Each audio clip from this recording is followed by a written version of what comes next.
Hello everyone, good morning. तो देखो हम लोग जो है लास्ट लेक्चर में आपको ये दो एग्जाम्पल दिए थे होमवर्क घर में करने के लिए। इसके आंसर मैं लिख दे रहा हूँ। इसके आंसर है 14% और इसका आंसर है 1500 ग्राम पर मोल। जिसका मैच कर गया है वो अपने सोल्यूशन का स्क्रीनशॉट करेगा और अपने ग्रुप में भेजेगा, ठीक है ना। और बाकी इसको मैं थोड़ी देर में सॉल्व करता हूँ। पहले ये थोड़ा सा टॉपिक कर लिया जाए, फिर उस क्वेश्चन पे फिर से लौट के आएंगे। तो अभी देखो हम लोग मोल कॉन्सेप्ट 1 में, यानी जो 11 का चैप्टर है अपना some basic concept of chemistry, ठीक है। इस चैप्टर में मोल पढ़ लिया, मोल का एप्लीकेशन थोड़े से पढ़ लिए हैं।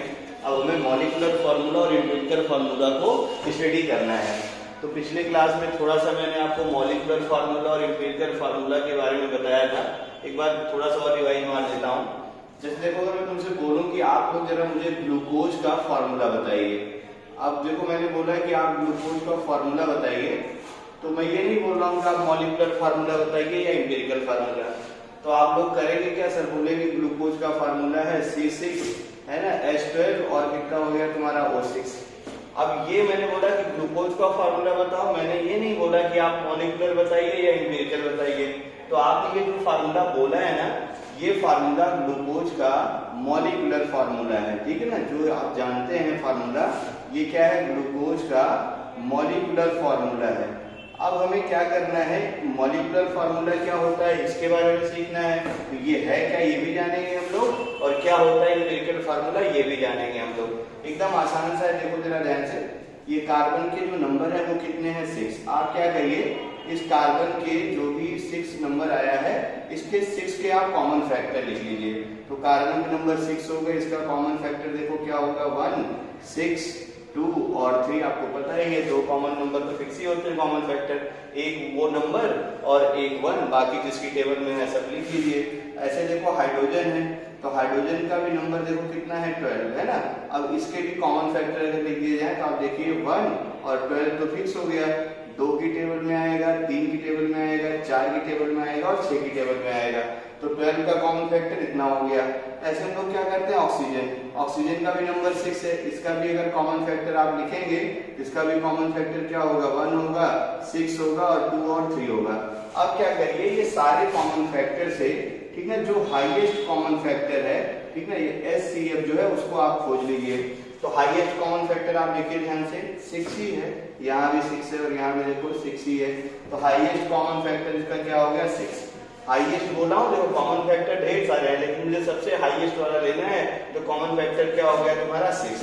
अब क्या करो, ये जो कॉमन फैक्टर आया है, इस मॉलिक्यूलर फार्मूले जो आपने लिख रखा है, ठीक है, इस मॉलिक्यूलर फार्मूले में जो भी नंबर है, यानी जो कार्बन का नंबर है उसको जो है HCF से डिवाइड कर दो, जो हाइड्रोजन का नंबर है उसको भी HCF से डिवाइड कर दो, और जो भी ऑक्सीजन का नंबर है उसको भी आप HCF से डिवाइड कर दीजिए। जब इसको सॉल्व करेंगे ये हो जाएगा 2, ये हो जाएगा 1 और ये हो जाएगा 1। यानी अगर देखो ध्यान से, तो ये क्या हो गया, CH2O, ठीक है ना। तो ये जो फार्मूला आपने निकाला है, इस फार्मूले को हम लोग क्या बोलते हैं, ये होता है अपना एम्पिरिकल फार्मूला। ये फार्मूला क्या होता है, एम्पिरिकल फार्मूला ऑफ ग्लूकोज। तो अब देखना ध्यान से कैसे हम लोग दोनों की डेफिनेशन समझेंगे, ताकि अपने पास सारी चीजें क्लियर हो जाए। तो ग्लूकोज देखो होता क्या एक्चुअली में, मॉलिक्यूलर फार्मूला आपने बोला भाई C6H12, कैसे मैं बोलूं कि मॉलिक्यूलर फार्मूला है। तो दोनों की डेफिनेशन ये होती है कि मॉलिक्यूलर जो फार्मूला होता है, it represent exact number of molecule, exact number of atom present in the molecule, है ना। मॉलिक्यूलर फार्मूला क्या बताता है, मॉलिक्यूलर फार्मूला ये बताता है, it represent exact number of atom, ऐसे याद रखे रहना, exact number of atom present in molecule, atoms, ठीक ना, प्रेजेंट इन मॉलिक्यूल। तो ये हो गया आपका जो है मॉलिक्यूलर फार्मूला का डेफिनेशन, ठीक है ना। तो मॉलिक्यूलर फार्मूला क्या करता है, किसी भी मॉलिक्यूल में जो भी एटम्स है उनके एग्जैक्ट नंबर को रिप्रेजेंट करता है। और अब जरा ध्यान से देखो एम्पिरिकल फार्मूला क्या करता है।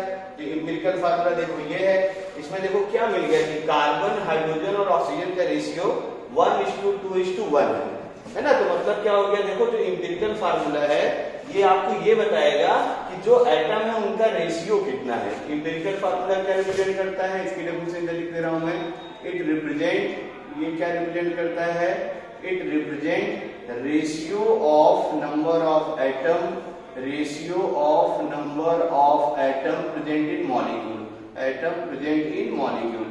तो ये दोनों की डेफिनेशन हो गई, ठीक है ना, कि आपका एम्पिरिकल फार्मूला क्या होता है और मॉलिक्यूलर फार्मूला क्या होता है।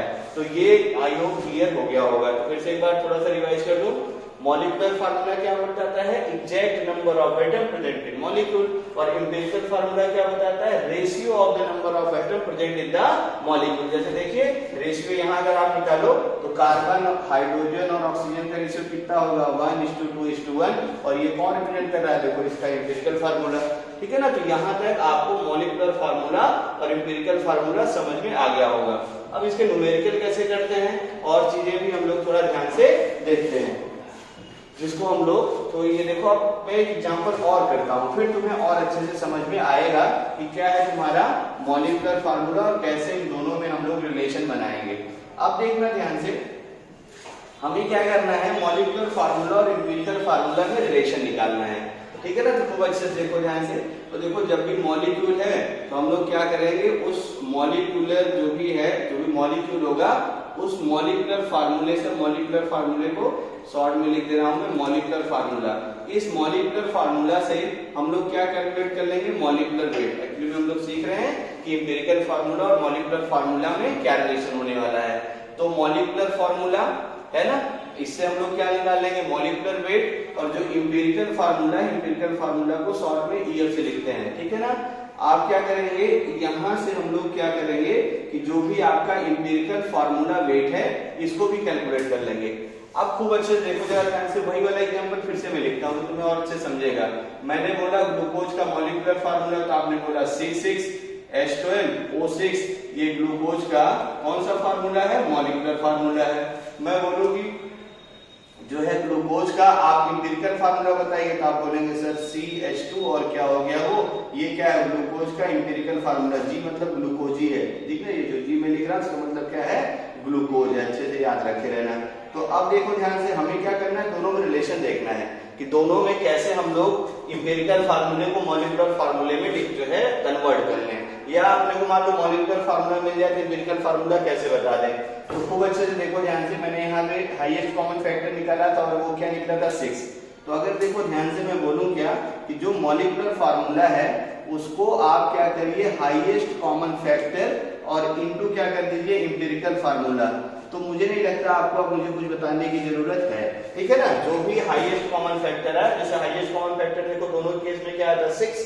तो एग्जांपल में देखो ये क्या आता, हाईएस्ट कॉमन फैक्टर ग्लूकोज के लिए 6 आया था, और एम्पिरिकल फार्मूला तुमने निकाल रखा है वो क्या है, देखो CH2। तो अगर मल्टीप्लाई कर दो तो क्या हो गया, देखो C6H12 और O6, तो मिल गया देखो molecular formula.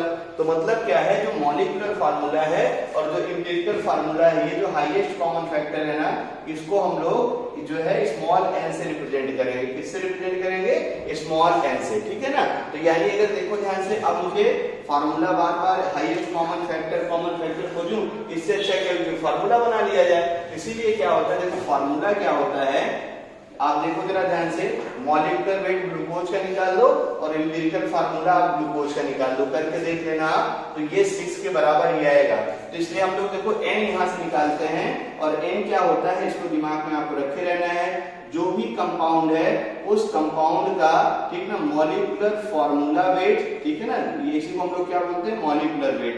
Molecular formula weight ही क्या होता है, मॉलिक्यूलर वेट। लास्ट पिछले वाले लेक्चर में आपको मैं पढ़ा के रखा हूं क्या होता है मॉलिक्यूलर वेट और क्या होता है एटॉमिक वेट। तो ये हो गया मॉलिक्यूलर फार्मूला वेट, और डिवाइडेड बाय क्या कर देना है, देखो एम्पिरिकल फार्मूला वेट। तो मॉलिक्यूलर फार्मूला वेट और एम्पिरिकल फार्मूला वेट दोनों को आप डिवाइड कर दीजिए, तो आपको क्या मिल जाएगा, n फैक्टर, ठीक है ना। और इसी n को देखना ध्यान से। अब अगर मॉलिक्यूलर फार्मूला यानी जो आपका मॉलिक्यूलर फार्मूला वेट है, या जो, और इसी को हम लोग क्या बोलेंगे, मॉलिक्यूलर जो वेट है तुम्हारा, ये किसके बराबर हो जाएगा, देखो n इंटू क्या हो जाएगा, एम्पिरिकल फार्मूला वेट, ठीक है ना। तो ये है तुम्हारा रिलेशन, जिसको यूज करके हम लोग अच्छे से क्वेश्चन को सॉल्व करेंगे, ठीक है। तो ये इतनी चीजों को दिमाग में आप अच्छे से बैठा लीजिए। अब हम लोग देखेंगे कि एम्पिरिकल फार्मूला किस किस मेथड से कैलकुलेट करते हैं और कैसे कैसे उसके प्रॉब्लम बनते हैं। तो यहाँ तक अच्छे से स्क्रीनशॉट लीजिए और इसको कॉपी कर लीजिए। Thank you.